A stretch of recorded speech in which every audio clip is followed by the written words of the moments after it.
Good morning students. बेटे आज का हमारा विषय है वसंत पाठ 11 रहीम के दोहे। तो पहले हम रहीम जी के बारे में जानेंगे। तो रहीम जी का पूरा नाम अब्दुल रहीम खान खाना था। रहीम अपने समय के वीर योद्धा कुशल राजनीतिक कवि थे और इनका जन्म 1556 ईस्वी में लाहौर में हुआ था और ये अकबर के संरक्षण बैरम खां जो थे उनके पुत्र थे। रहीम अकबर के दरबार के नवरत्नों में से जो है बेटे एक थी। ये अकबर के प्रधान सेनापति और मंत्री भी थे। कुशल सेना का संचालन करते थे। दानशीलता में काफ़ी प्रसिद्ध थे। उनके यहाँ कोई भी याचक जो है वो निराश होकर नहीं लौटता था और सन 1627 ईस्वी में उनकी मृत्यु हो गई थी और इनका जो बेटे मकबरा है वो दिल्ली में बना हुआ है। इनकी जो प्रसिद्ध जो रचनाएं हैं, रहीम ने अनेक काव्य ग्रंथों की रचनाएं की जिनमें रहीम सतसई, श्रृंगार सतसई, मद नाट्यक, रहीम रत्नावली, रास पंचाध्यायी तथा भैरव नायिका जो है भेद वर्णन, बरेवे नायिका भेद वर्णन जो है बेटे प्रमुख हैं। और इनकी रचनाओं का पूर्ण संग्रह जो है रहीम रत्नावली के नाम से प्रकाशित हुआ। इन्होंने फारसी भाषा में भी ग्रंथों की जो है वो रचना की है। रहीम जी बड़े ही लोकप्रिय कवि थे।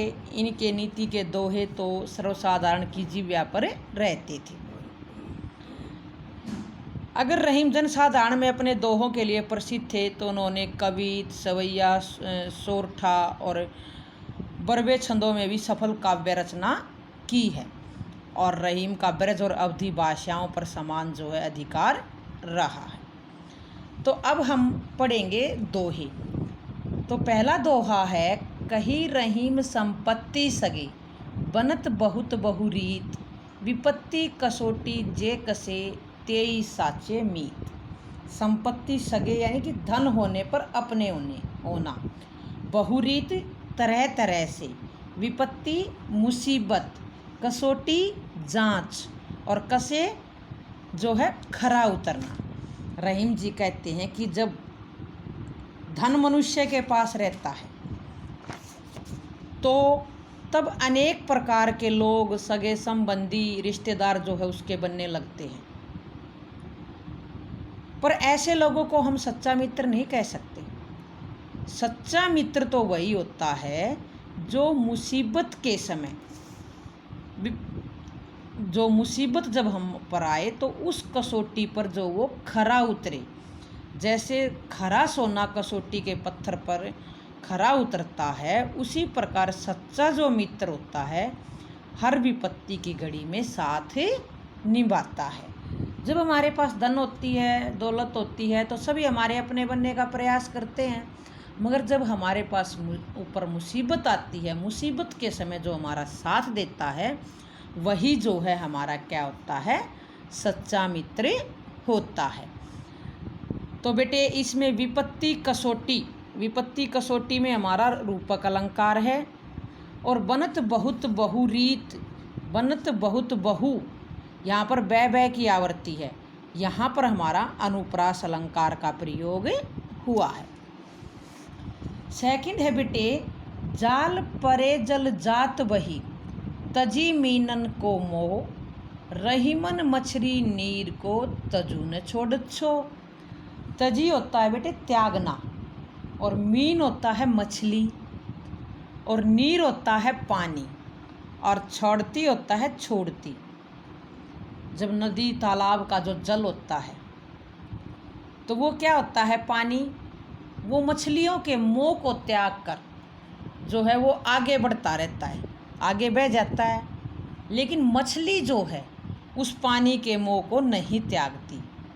वह या तो पानी के अंदर रहती है या पानी के बिना क्या करती है, अपने प्राणों को वो त्याग देती है। तो पानी तो मछली के मोह को त्याग देता है, मगर मछली जो है वो पानी के मोह को नहीं त्यागती, उसको नहीं छोड़ती। थर्ड है बेटे, तरवर फल नहीं खात है, सरवर पियत न पान, कही रहीम पर काज हित, संपत्ति सजी सुजान। रहीमदास जी क्या कहते हैं, तरुवर होता है वृक्ष, और सरवर होता है तालाब या नदी, पान पानी, प्रकाज दूसरों का काम या परोपकार, और सची यानी जोड़ता है, और सुजान यानी चतुर या बुद्धिमान। तो रहीमदास जी इस दोहे के अंदर परोपकार का महत्व बताते हुए कहते हैं कि वृक्ष जो होते हैं, पेड़ जो होते हैं, वो कभी भी अपने फलों को नहीं खाते, और नदियाँ कभी अपना जल स्वयं नहीं पीती, वे इन्हें दूसरों के को ही देती हैं।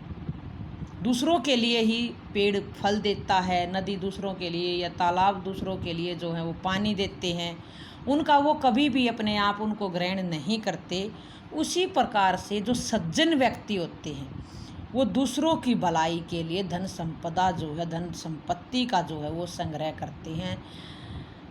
तो इससे क्या बताया गया है, परोपकार का महत्व जो है यहाँ पर बताया गया है। संपत्ति सजी सुजान, सह की आवृत्ति है, यहाँ पर हमारा कौन सा अलंकार है, अनुप्रास अलंकार है। अगला है बेटे, थोथे बादर कवार के, जो रहीम गहरात, धनी पुरुष निर्धन भय, करे पाछली बात। थोथे होते हैं बेटे खाली, बादर बादल, गहरात गहराते हैं, पाछली पिछली। रहीमदास जी कहते हैं कि जिस प्रकार कवार के महीने में, कवार का महीना होता है बेटे जो अश्विन मास का जो महीना होता है, जिस प्रकार कवार के महीने में खाली बादल केवल गहरा कर रह जाते हैं, बरस नहीं पाते, गिर कर तो आते हैं वो मगर वो बरस नहीं पाते, उसी प्रकार धनी व्यक्ति यदि निर्धन हो जाते हैं तो वो पिछली बातों को याद करके ही रह जाता है, कुछ कर नहीं पाते। जिस प्रकार से अश्विन महीने के बादल घिर कर तो आते हैं मगर बरस नहीं पाते, उसी प्रकार से जब धनी व्यक्ति निर्धन हो जाता है तो वो पिछली बातों को याद करता रहता है मगर वो कुछ नहीं कर पाता। लास्ट है बेटे हमारा, धरती की सी रीत है, शीत घाम और में, जैसी परे सो सही रहे, त्यों रही मन ये दे। रीत होती है नियम, और शीत होता है सर्दी, घाम धूप गर्मी, में वर्षा, और दे शरीर। तो इसमें दोनों चीज़ों को एक बताया है रहीमदास जी ने, धरती को और मनुष्य के शरीर को। तो जिस प्रकार यह धरती सर्दी गर्मी और वर्षा सभी ऋतुओं को सह लेती है, उसी प्रकार जो हमारा शरीर भी सभी कष्टों को सहन कर लेता है। जिस पर जैसी विपत्ति पड़ती है उसे वो वैसे ही सहन कर लेता है। तो हमारा शरीर और धरती जो है वो दोनों ही एक समान बताए, दोनों में समानता बताई है। जिस प्रकार से धरती जो है कभी बारिश को सहन करती है, कभी धूप को सहन करती है, कभी सर्दी को सहन करती है, उसी प्रकार भी हमारा शरीर भी, उस पर भी जिस भी प्रकार के दुख आते हैं वो उनको सहन करता रहता है जो है। तो इसीलिए हमें खुशी में ना ज़्यादा खुश होना चाहिए और दुख में न ही अधिक दुखी होना चाहिए। तो ये हमारा यहीं समाप्त होता है। सभी स्टूडेंट्स इसको अच्छी प्रकार से याद करेंगे।